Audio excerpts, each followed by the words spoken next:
In the quaint village of Brooksdale, overshadowed by the bustling cities nearby, stood an ancient willow tree. Its branches, gnarled and wide, whispered secrets of old, shrouded in the mists that rolled in each evening from the meadows.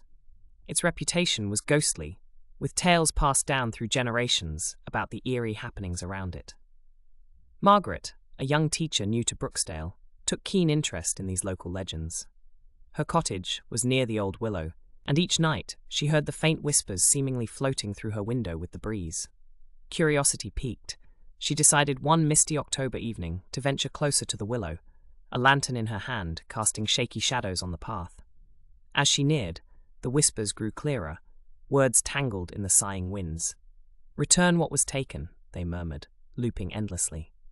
Puzzled, Margaret circled the tree, her light revealing carvings in the bark, names and dates, worn by time. The oldest visible date read 1784 beside the initials EM. The next day, Margaret visited the local archives to unravel the mystery of EM. She discovered that Elizabeth Moore, a woman accused of witchcraft, had lived in Brooksdale in 1784. Legend had it that Elizabeth possessed a locket she claimed was enchanted to protect her bloodline.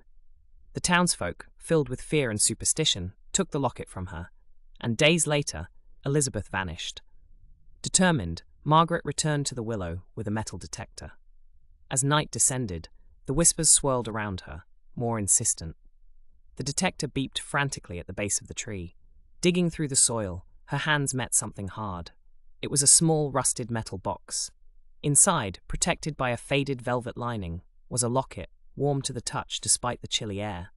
The whispers halted abruptly as Margaret clasped the locket. A feeling of peace settled over the grove, and the wind carried away the lingering mist.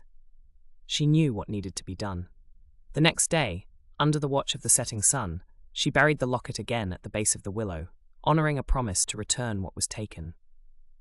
Years passed, and Margaret grew old, but the willow remained a guardian by her home. No more whispers rode the winds at night. Instead, there was a comforting silence, a silent gratitude. She often sat by the tree, reading stories to children of the village, teaching them the importance of mending the wrongs of the past. The willow, which once instilled fear, became a symbol of rectitude and redemption in Brooksdale, watched over by Margaret until her last day.